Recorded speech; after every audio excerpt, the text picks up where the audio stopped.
joining us. My name is Selena Barksdale Clark. I am the president of Chase's Chance Incorporated, and we are a 501c3 that focuses on the youth. We are so excited because we are going digital. What that means is we are going to be taking our Dream Achievers program live so that more people, more students, more parents, and community will have access to this information. We are so excited to have our first guest with us, Dr. Matthew Brown, who will shortly, he will introduce himself because I love that piece of it, seeing how they see themselves, but we're just gonna bring some fun energy, and thank you for coming along with us. Thank you so much for joining us today. So happy to be here. We are excited. We need you. So thank you for your yes. Thank you. I'm excited to be here. I am putting you on the spot. Okay. Because I could introduce you. Certainly. I could go way back and introduce you. Way back, certainly. However, I really want to hear from you. Okay. I want to hear this, really. I want to hear how you introduce yourself to the people. We know why we're here, but I think that this is a fun way to let the people know why we ask you first. Certainly. Well, I'm Dr. Matthew Brown. I am the senior pastor of the Shiloh Baptist Church in Greensboro, North Carolina. I'm also a big mental health advocate. But for the sake of simplifying things, you may laugh at this, but I tell people all the time, I am really an introverted extrovert. Mm-hmm. I'm an introvert. I just happen to be in an extroverted position. Correct. I'm often forced to be in front of people, to talk to people.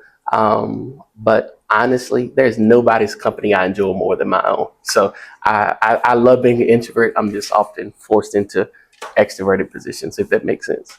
It makes total sense. But now that has brought on a question that is not on my note card. Okay. How and when did mental health or advocacy become a part of your world? Because I don't know the answer to that.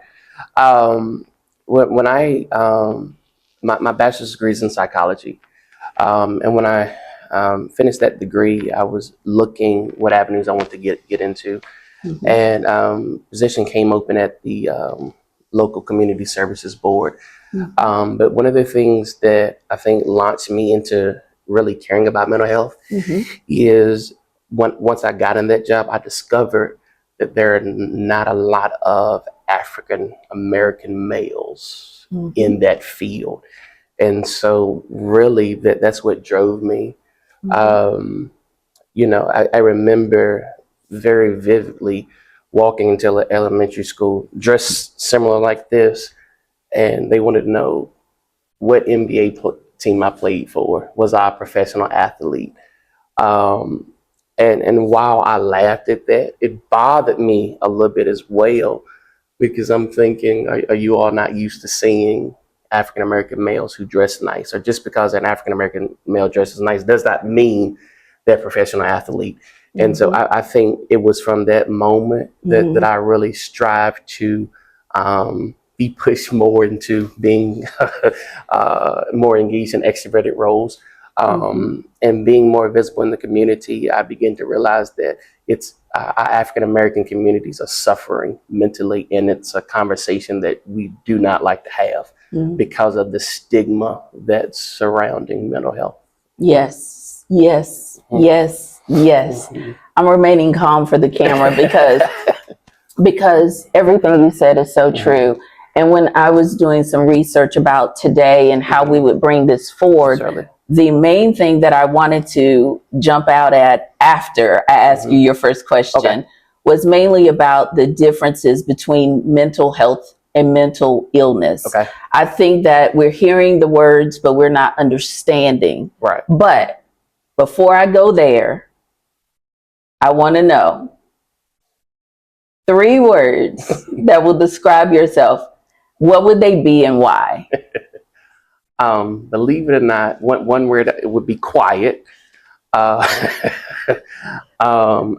use the word introvert again. Mm-hmm. And the third word would say I'm very spontaneous. Mm-hmm. I don't plan a lot. I shoot from my hip a lot, which is sometimes good, sometimes not, but I like to live on the edge and live on the wild side. So it, Yeah. it works for me. I love it. Especially in this field, believe it or not. Yes. Because I'm often forced to think on my feet or think on the go. So it works for me, actually. I'm glad. But when did you identify that you were spontaneous? Was it younger? Don't answer that. Very young, very young. Don't answer that. I might be trapping you. But we are really going into this right now. Many people confuse mental health and mental illness. Certainly. Can you explain the difference in simple terms Yes. for both parents and students? And that was important for me to separate because parents, of course, may get a more high level reasoning, but the students, I want them to also understand. Certainly. And I like this question because I think that sometimes we don't have the conversation because we don't understand the difference. So for the parents, first of all, I would say that mental illness, when we say mental illness, we're looking specifically at a different group of diagnoses, such as depression, anxiety, bipolar disorder, whereas mental health is a state of well-being. For the children, mental health is how are you doing? Mental illness is there's something within me that's affecting how I'm doing. And so oftentimes, I may not have a mental illness, but my mental health may not be in its best state.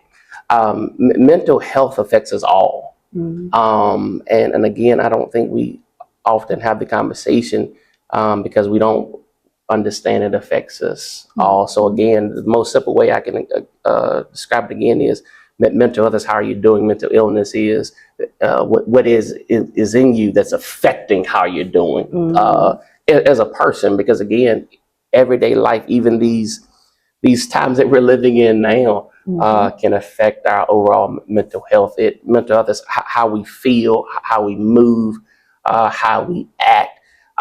In the same way that we need our physical health, we also need our mental health as well. Thank you.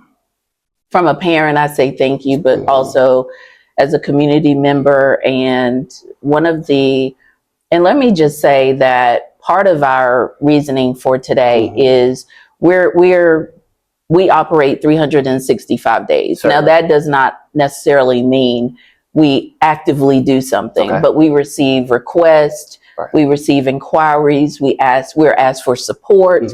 Much of what we're talking about today is coming from notes from parents, responses from students, and just teachers. I mean, we get the full, I think, spectrum, which we're so blessed to have, but we also know that we're not suited to answer. So what we will probably do, is what we're used to doing, is just try to gather, information, because so many of them don't know where to go. And it's even though it's talked about, it's still a stigma.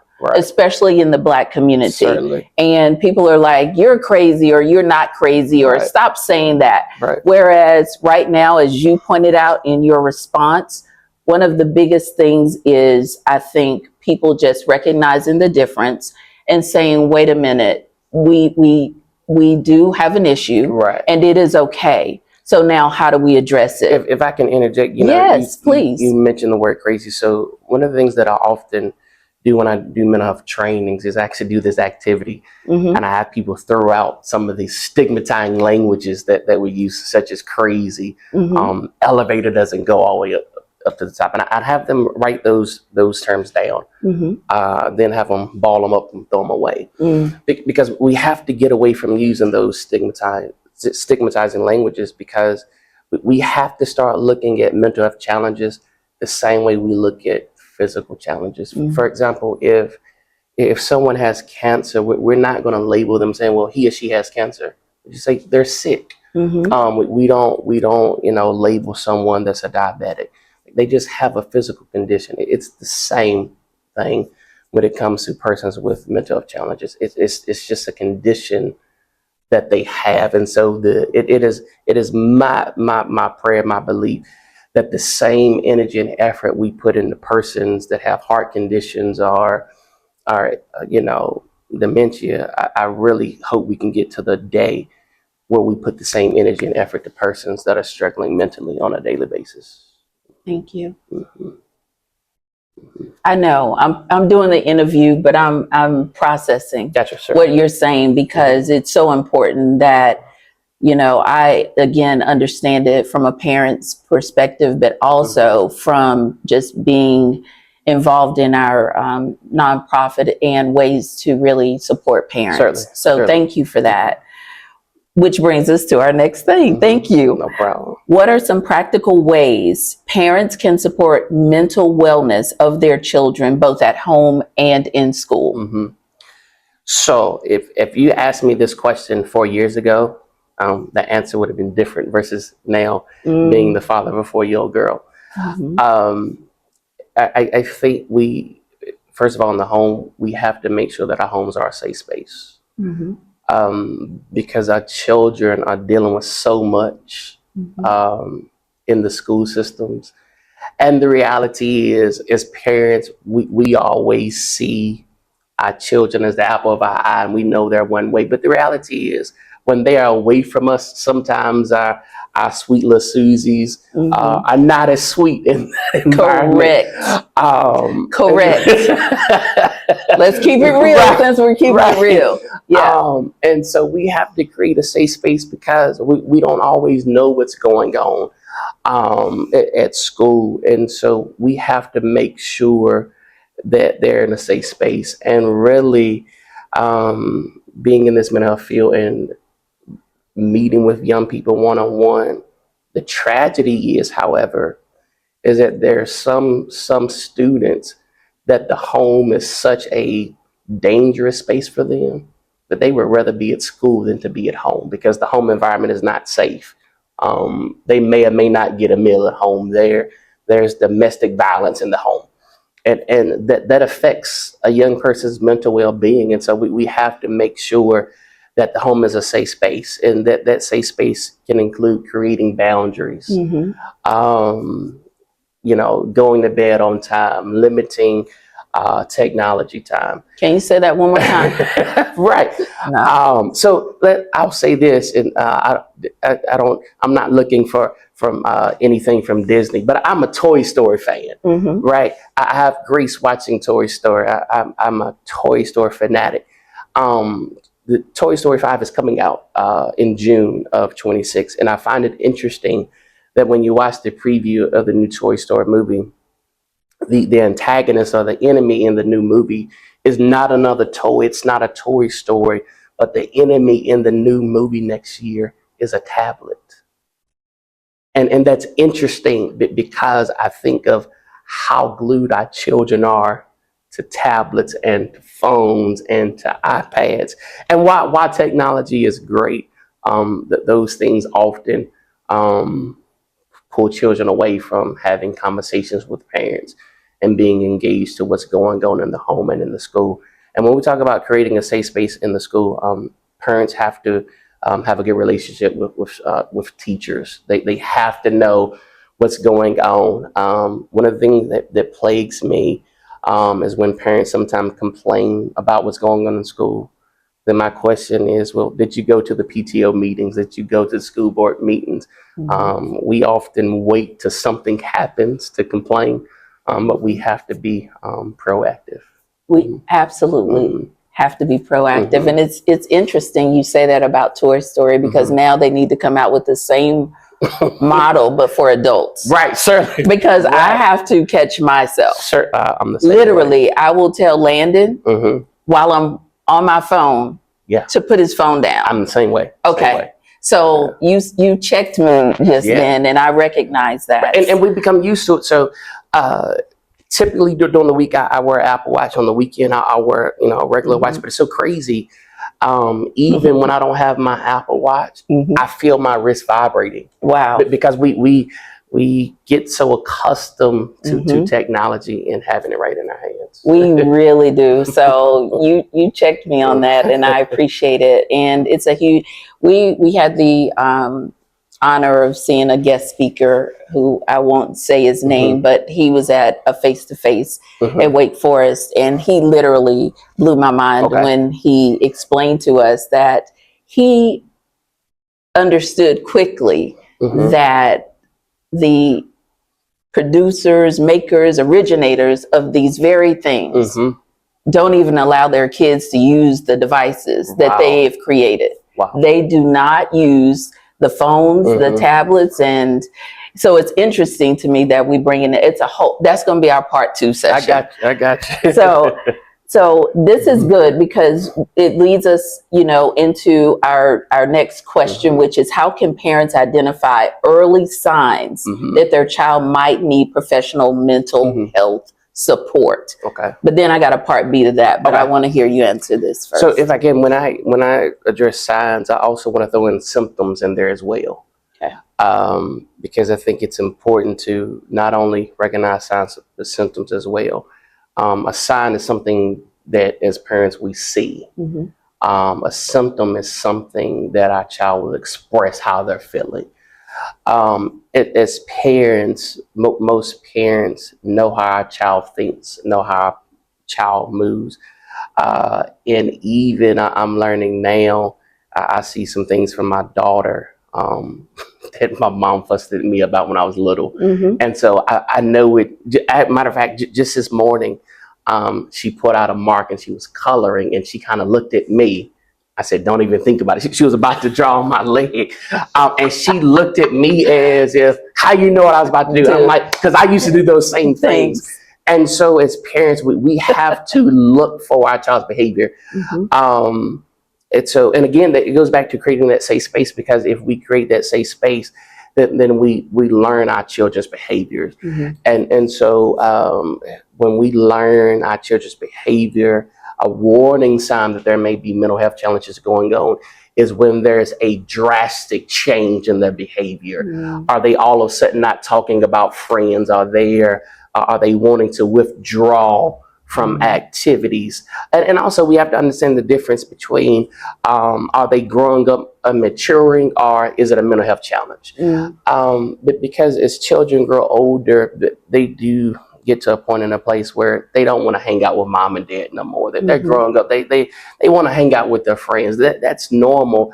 But are they getting to the point where they don't want to be around anybody? They don't want to talk. They're not on their cell phone as much. They're not on the video games. So what has happened in their life that's causing them to withdraw from things that typically are an enjoyment for them? So those are the signs and symptoms that we need to look for. Are they saying things like, I don't want to go to school? And are they sick, or is someone picking on them at school? We have to, as parents, have open eyes and open minds, and sometimes even put ourselves in the place of our children, because we've been there before. And so we have to make sure that we're keeping a steady watch of them, so we don't miss mental health challenge. Because, I think, again, when we talk about creating a safe space, communication is very important. Because there may be an issue where a child is facing something at school, or even extracurricular activities. But if that safe space is not there, then they may not feel comfortable coming to mom and dad and saying, hey, this is what I'm dealing with, that this is what's wrong, and this is what I need help with. Processing once more. What are some, for those of us who may not have that open window or conversation, what are some prompts? This is not a pre-question, but I'm just curious. What are some prompts that parents can just, ask their children to maybe lead into a conversation? It doesn't have to be long, because I didn't prep you for this. But how can parents sort of walk into that, when they notice that something is off? How can they gently, just make that ask to kids who are really just shutting them off? Using what we call in some of our trainings and classes are I statements. I've noticed this, or I heard you say this. What caused you to say this? What has you feeling this way? And often, sometimes I think as parents, and I know sometimes we want to give them space, but we also have to parent as well, is sometimes don't be satisfied with the one word answers. How's your day? Good. Well, what made your day good? What made your day bad? What did you do? Because sometimes they will shut us out. And if they get used to giving that one word answer, no, it's going to be fine, then we're never going to make any progress. So again, using our statements and again, keep digging, keep clawing. And even if they don't answer in that one statement, knowing that that you care and you're concerned, they very well may come back later and say, actually, this is what happened today. I absolutely love that. I love it for a number of reasons, but it's something that you boiled it down for us. So one thing that we're trying to do is to make sure that this conversation can meet everyone, right? Certainly. And so many times we talk ourselves as parents to out of things because it's high level or we feel like we're not experienced or equipped enough. Right. And especially with everything that's going on in the world right now, some parents are just checked out. Right. And so I think what you did, which I appreciate, is give them permission to ask, but also to ask themselves. Right. Definitely. Right. So I'm taking notes for myself. I got you. So thank you. Now this one. Okay. Oh, this was the meat. What role does faith and spirituality play in supporting mental wellness? Because sometimes, we hear it. Well, if I got Jesus, I don't need this. And we hear that, I guess, in the ring action. Right. So I'm curious to hear your take on that and how that's why you were just yes. If you didn't hear me scream from my house when we asked, that's really why I'm so thankful that you're here. Thank you. So this is typically the portion when I'm teaching classes and I look in the camera. I typically look at my audience, especially when I'm teaching in churches across the country. I look at my audience and I tell them, this is the point in the class, this next statement that I'm going to make. Some of you may suck your teeth, some of you may roll your eyes, but take off your holier than thou halos. And then that is this. When it comes to a person that has severe mental health challenges, it takes more than scripture and reading the Bible in order to get them well. And we're living in this society where some people are so heavily minded that they're no earthly good. And the reality is, in this day and age that we're living in, we have to get beyond that beating someone over the head with our Bible to get them well. I have two shirts that I wear often. One shirt says, I'm on my way to therapy. Because I not only teach and talk about mental health, but I go to therapy as well. And this is for the parents out there. You cannot pour from an empty bottle. And so if you're constantly pouring out, you have to make sure that you pour it back into. The other shirt that I have that I love says, I love Jesus and my therapist. And so as churches, we have to have the conversation, because there are persons that show up in our services week after week, and they are there physically, but mentally their mind is somewhere else, because they're thinking about what they're going to do after service. Especially parents, they're in church physically, but they're thinking about planning meals for the week. They're thinking about making sure their child's project gets done. They're thinking about meeting work deadlines and assignments. They're thinking about traveling. And so as churches, we have to understand the same way. I think I mentioned it earlier. We care about diabetic and heart disease. Right. As churches, we got to be concerned about one's mental health well, because I often say that there are some people that are not spiritually well because they're not mentally well. And so we have to have that conversation and be concerned about the total person. That was so good. I thank you. I am pausing literally after every question. And I know we have a few more questions, but I appreciate that, because It's so true what you said, but it leads me to my next question. Oftentimes we're hearing that, how do I get resources? Certainly. Where do I even go? Where do I start? Like, it costs money. Like, Right, how am certainly. I supposed to get the help when my kids don't even have access? It's not in every school, or it's Right. not available at every church. I don't know. I think some churches have the resources, but how, really quickly, I'm sorry to push you, but I want these last two questions included here. Certainly. But how can people get, or what do you recommend? I know that that's not for you. Like, each person has different, based on the landscape of their life, resources, insurance, if it's near them, in proximity. I'm gonna let you just touch on that a bit. Where can people start if they do feel like they need additional support? First of all, I'll tie it into the faith aspect. First of all, I think it's important for churches to have a book or pamphlet of community resources. I know at our church, people show up multiple times a day looking for resources. And so churches, first of all, need to be knowledgeable where resources are available in their community. But then parents need to be knowledgeable. And I will say this, sometimes parents are knowledgeable, but they don't seek the help because they don't want their child to be labeled. You want to say that one more time?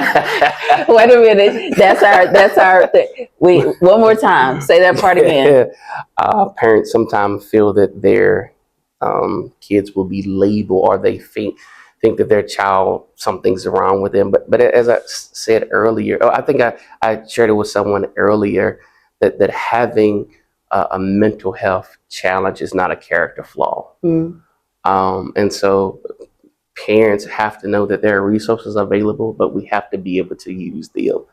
And again, this goes back to earlier, having a close working relationship with your school, with the teacher, with the guidance counselors. And I know we're living in this day and time where guidance counselors have a million things on their plate. But parents have to push them and sometimes hold their feet to the fire to make sure that they know what's available to them. Okay. Fair. Thank you. Thank you. What advice do you have for students who may be struggling but feeling embarrassed or afraid to ask for help? Certainly. I would say to students, first of all, you're not the first one to feel like this. And I'll share a brief personal story. One of my aunts, I'll let you figure out which one it is. When I was in the ninth grade, I was in ninth grade, my freshman in high school, very popular, dressed nice, but I got picked on in the ninth grade to the point where I actually ran away from school in ninth grade until one of my aunts showed up at the school, and I just say she showed out something terrible. And so that's one reason why I have a heart for young kids and what they're dealing with. And so I would say to the kids, if you're feeling that way, speak up. We can't help you if we don't know what you're going through. That's something that I often deal with as a pastor. Well, Pastor, you didn't go see such and such. Well, I didn't know. Right. That's another topic. And so to the kids, as parents and as mentors, we want to help you, but we can't help you if we don't know what's going on. And so please speak up. Please say something would be the advice I would share to them. That's so important. So speaking up means to a pastor, to someone they trust, right? Certainly. Because sometimes they feel, even though I know that I'm like a great mom, I will say that, but I also know that there are some things my kids may not necessarily come to me about, right? Certainly. So the reality is that village that everybody is posting and looks good on social media, like, make sure that it's tight. Right, definitely. Because make sure that the aunties and the uncles and that your children have a safe space to go, so that they can maybe, use that person as a vessel to say, you know, your kid needs help, or we need to do something different. I Like the aunt that I'm thinking of, Yeah. you got a bunch of them. We Yeah. just didn't know. But Right. it is important that, as you pointed out earlier, just making sure that the kids feel seen and that someone is in their corner. So Right, because the old African proverb is true that it takes a village Mhm. to raise up a child, but children have to know who's in their village. That's exactly right. And it looks good, again, on Right, paper or when certainly. we're posting a cute social media post. Right. But truly, Certainly. has that village reached out and checked on the kid? Because Right. one thing I'm going to do is, when my kids and my friends' kids, they know they can call me. But Right, that's definitely. because I also reach out to them. Right, I don't definitely. expect for them to necessarily say, hey, Selena, because they're in college, right? Right. And I'm like, you know, half a century. So I get when they don't reply, but my point and my thinking is reach out to them and let them know. Right, definitely. So that is a two-way street. So we got to make sure that we're doing that. Definitely. If you could give our final question, thank you so much. If you could give one piece of advice to both students and parents, what would make the biggest impact this year? What would it be? So I'm going to go slow. If you could give one piece of advice to both students and parents that would make the biggest impact this year, what would it be? I'm gonna give a quick two-part answer. The first answer is be yourself. And I know that sounds simple, but I want to say be yourself to parents and to students. First of all, to parents, because our children are so smart, and children can pick up easily if something's wrong and if you're being fake. Yes. And so I would say to parents, be yourself, but children, be yourself, your authentic self. And I say that because being oneself would make it easier to communicate. Parents and students, being yourself, I think creates a more authentic atmosphere for parent and child to feel more comfortable around each other, to have those uncomfortable conversations. Because if you're not being yourself, I may not feel comfortable talking to you about having those difficult conversations. And so be yourself. You know, there's only one you, that there's nobody like you. And so not only learn to be yourself, but learn to embrace who you are. Parents, embrace who your children are. Children, embrace who your parents are. You only have one set of parents. And so, yeah, that would be it. I know it's bad English, but I'll put it this way. Be who you is, because if you is who you ain't, then you ain't who you is. And that would be my third t-shirt. You gave me the two. That's the third.